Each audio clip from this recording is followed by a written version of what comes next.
Hi all, അസ്സാം വലൈക്കും, welcome back. അപ്പോൾ എല്ലാവരും സുഖമായിട്ടിരിക്കുന്നു വിചാരിക്കുന്നു. അപ്പോൾ ഇന്ന് വന്നിട്ടുള്ളത് ഒരു ലവ് സ്ക്രാപ്പ് ബുക്കിൻ്റെ ട്യൂട്ടോറിയലായിട്ടാണ്. അപ്പോൾ നമുക്കത് എങ്ങനെ ചെയ്തെടുക്കുന്നത് നോക്കാം. അപ്പോൾ ഞാനിവിടെ പേപ്പർ പാക്സ് എടുത്തിട്ടുണ്ട്. അപ്പോൾ ഇത് ഞാൻ വാങ്ങുന്നത് എവിടെ നിന്നാണെന്നും ഇതിൻ്റെ ക്വാളിറ്റിയും ബാക്കി എല്ലാ ഡീറ്റെയിൽസും ഡീറ്റെയിൽ ആയിട്ട് പറയുന്ന വീഡിയോ ഓൾറെഡി അപ്ലോഡ് ചെയ്തിട്ടുണ്ട്. കണ്ടിട്ടില്ലെങ്കിൽ ഒന്ന് കണ്ടു നോക്കണേ. അപ്പോൾ നല്ല അടിപൊളി 300 GSM വരുന്ന പേപ്പേഴ്സാണ്.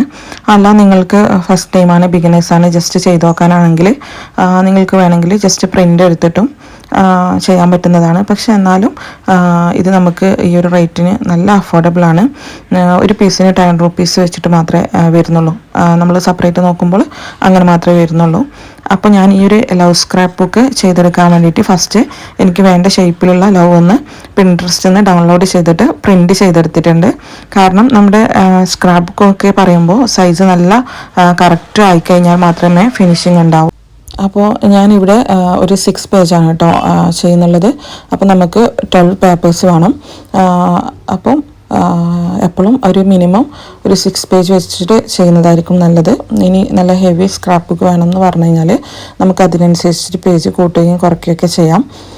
അപ്പോൾ ബിഗിനേഴ്സിന് ഇതൊക്കെ അറിയണം എന്നില്ല, അതുകൊണ്ടാണ് ഞാനിങ്ങനെ ഡീറ്റെയിൽ ആയിട്ട് പറയുന്നുള്ളത്. ഇനി നമുക്ക് ഇതൊക്കെ കട്ട് ചെയ്തെടുക്കാം.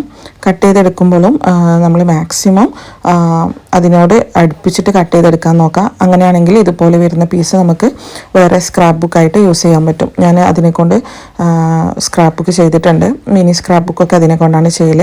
അതുപോലെ തന്നെ നമുക്ക് ഈ ഒരു സ്ക്രാപ്പ് ബുക്കിലേക്ക് പേജ് അറ്റാച്ച്മെൻറ്റ് ചെയ്യാൻ വേണ്ടിയും ആ ഒരു അതുപോലെ ഞാൻ ഇതിൻ്റെ സൈസ് എന്ന് വെച്ചാൽ A4 സെൻറ്ററിൽ നല്ല വലുപ്പത്തിൽ ഇവർ ലവ് വരുന്ന രീതിയിലാണ് കേട്ടോ സെറ്റ് ചെയ്തിട്ടുള്ളത്. അതിപ്പോൾ നിങ്ങൾക്ക് A4 ഷീറ്റിൽ സെറ്റ് ചെയ്യുമ്പോൾ നല്ല വലുപ്പത്തിൽ സെൻറ്ററിൽ കിട്ടുന്ന രീതിയിൽ സെറ്റ് ചെയ്താൽ മതി.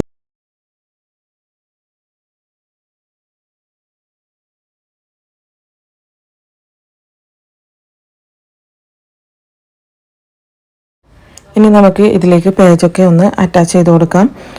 അപ്പോൾ ഞാനിവിടെ ചെയ്യുന്നുള്ളത് എന്താണെന്ന് വെച്ചാൽ ഇതിൽ മെയിൻ കവറായിട്ട് നല്ല തിക്കായിട്ടുള്ളതൊന്നും കൊടുത്തിട്ടില്ല. നിങ്ങൾക്ക് വേണമെങ്കിൽ ഫസ്റ്റ് ഒരു കാർഡ്ബോർഡും ഇതുപോലെ ലവ് പീസായിട്ട് മുറിച്ചിട്ട് അതുപോലെ സെൻറ്ററിൽ ഇതുപോലെ കൊടുത്തിട്ടൊക്കെ ചെയ്യാം. പക്ഷേ ഇങ്ങനെ കൊടുത്താൽ തന്നെ ഇത് അത്യാവശ്യം കട്ടിയുള്ള പേപ്പേഴ്സ് ആയതുകൊണ്ട് നല്ല അടിപൊളിയായിട്ട് തന്നെ നിൽക്കുന്നുണ്ട്. നിങ്ങളിനി GSM കുറഞ്ഞ പേപ്പേഴ്സൊക്കെ എടുക്കുന്നതാണെങ്കിൽ ഒന്ന് കവർ പേജ് അങ്ങനെ ചെയ്യാൻ ശ്രദ്ധിക്കുക. അപ്പം ഞാനിപ്പം അവിടെ ജസ്റ്റ് നമുക്ക് സ്ട്രെയിറ്റ് ആയിട്ട് വരുന്ന ഭാഗം എത്രത്തോളം ഉണ്ടെന്ന് നോക്കിയിട്ട് ജസ്റ്റ് ഒന്ന് മാർക്ക് ചെയ്ത് കൊടുക്കാം. അതിനുശേഷം ഈ ഒരു വീഡിയോയിൽ കാണുന്നത് പോലെ ഫോൾഡ് ചെയ്തിട്ട് അതിലേക്ക് പേജ് നമുക്ക് അറ്റാച്ച് ചെയ്ത് കൊടുക്കാൻ പറ്റുന്നതാണ്.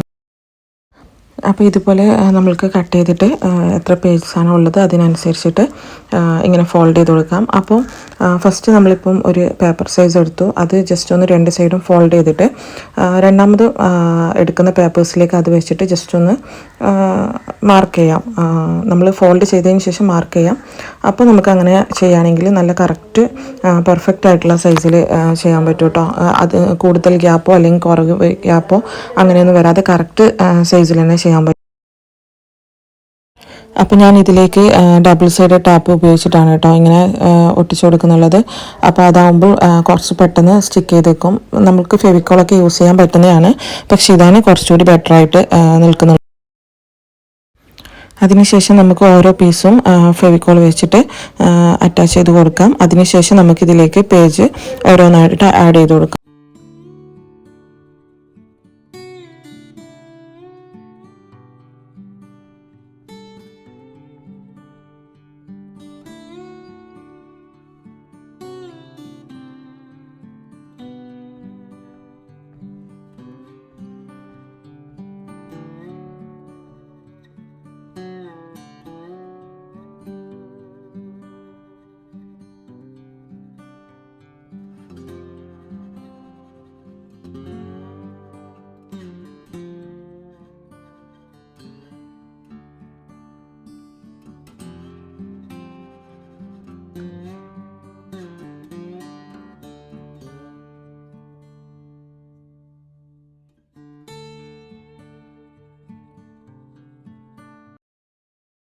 പിന്നെ ശ്രദ്ധിക്കേണ്ട ഒരു കാര്യമാണ്, നിങ്ങൾ ഈ പേജ് ഇതിലേക്ക് അറ്റാച്ച് ചെയ്യുമ്പോൾ കറക്റ്റ് സൈസ് അല്ലേന്ന് ജസ്റ്റ് ഒന്ന് ചെക്ക് ചെയ്തുകൊണ്ടേ ഇരിക്കുക. നമ്മളതിലേക്ക് ജസ്റ്റ് വെച്ചിട്ട് പോയിക്കൊണ്ടിരുന്നാൽ ചിലപ്പം വലുതും ചെറുതൊക്കെ ആവാൻ ചാൻസ് ഉണ്ട്. അപ്പോൾ ഓരോന്ന് ഒട്ടിച്ചതിന് ശേഷവും ജസ്റ്റ് ഒന്ന് നോക്കാം കറക്റ്റ് ആണല്ലോ അല്ല സൈസ് വ്യത്യാസം ഉണ്ടോ നോക്കാം. കാരണം സൈസ് വ്യത്യാസം ഉണ്ടെങ്കിൽ പിന്നെ ആ ഒരു സ്ക്രാപ്പ് ബുക്ക് തീരെ ഒരു പെർഫെക്ഷനും കാര്യങ്ങളൊന്നും ഉണ്ടാവത്തില്ല.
ഇനി ഇത് 2 പേജും തമ്മിൽ ഫെവിക്കോൾ വെച്ചിട്ടാണ് സ്റ്റിക്ക് ചെയ്യുന്നുള്ളത്. അപ്പോൾ ഞാനൊരു സ്ക്രാപ്പ് ബുക്ക് ആണെങ്കിൽ ഇങ്ങനെയല്ല ചെയ്യാറുള്ളത്. അതിൻ്റെ വീഡിയോ ഓൾറെഡി ഇട്ടിട്ടുണ്ട്. അതിൻ്റെ ഫസ്റ്റ് തന്നെ നമ്മൾ ഒറ്റ പേജ് തന്നെ ഫോൾഡ് ചെയ്തിട്ട് അങ്ങനെയാണല്ലോ അതിൽ ചെയ്യുന്നുള്ളത്. അങ്ങനെയല്ലാതെ ഇതുപോലെ തന്നെ സെപ്പറേറ്റ് ചെയ്യുന്നവരുണ്ട്. എനിക്കതാണ് കുറച്ചുകൂടി ഈസി ആയിട്ട് തോന്നിയിട്ടുള്ളത്. അപ്പോൾ അത് ഞാൻ ആ ഒരു ടൈപ്പിലായിരുന്നു ചെയ്യുന്നുണ്ടായത്. പക്ഷേ ഇങ്ങനെ ചെയ്യുമ്പോൾ നമ്മൾക്ക് കുറച്ചുകൂടി ഈസി ആയിട്ട് ചെയ്യാൻ പറ്റുന്നുണ്ട്. ഫസ്റ്റ് ഒരു പേജിൻ്റെ ആ അറ്റത്ത് ജസ്റ്റ് ആ ഡബിൾ സൈഡഡ് ടാപ്പ് ഒട്ടിച്ചെടുത്ത് സ്റ്റിക്ക് ചെയ്ത് കൊടുക്കുന്നത്. അതിന് ശേഷം ഫെവിക്കോളും അതുപോലെ തന്നെ അതിൻ്റെ അപ്പുറം സൈഡും കൂടി ഒട്ടിച്ചു കൊടുക്കുകയാണ് ചെയ്യുന്നത്. ഞാൻ പറയുമ്പോൾ എത്രമാത്രം മനസ്സിലാവുമെന്ന് എനിക്കറിയത്തില്ല. എന്തായാലും സ്ക്രാപ്പ് ബുക്കിൻ്റെ കുറച്ചുകൂടി നല്ലൊരു വീഡിയോ ഇടണമെന്നുണ്ട് ഇൻഷാ അല്ലാ. അതുപോലെ നിങ്ങൾ പറഞ്ഞ album making video storage problem ആയിട്ടാണ് ഇതുവരെ ഇടാൻ പറ്റാതിരുന്നത്. ഇൻഷാ അല്ലാ എത്രയും പെട്ടെന്ന് ഞാനത് ഇടുന്നതാണ്. ഒരുപാട് മെസ്സേജൊക്കെ വരുന്നുണ്ട്. അപ്പോൾ അത് വീട്ടിൽ നിന്ന് തന്നെ എങ്ങനെ ചെയ്യാൻ പറ്റും എന്നുള്ള വീഡിയോ ആയിട്ട് ഇൻഷാ അല്ലാ ഞാൻ പെട്ടെന്ന് വരുന്നതാണ്. നമുക്കില്ലെങ്കിൽ ഷോപ്പിലൊക്കെ കൊണ്ടുപോയിട്ട് നമുക്ക് സ്പൈറൽ ബൈൻഡിങ് ഒക്കെ ചെയ്യണം. അങ്ങനെ അതിൻ്റെ ഒന്നും ആവശ്യമില്ല. അതും ചെറിയ റേറ്റിൽ എങ്ങനെ സെറ്റാക്കാം എന്നുള്ള വീഡിയോ പെട്ടെന്ന് തന്നെ ഇടാം കേട്ടോ.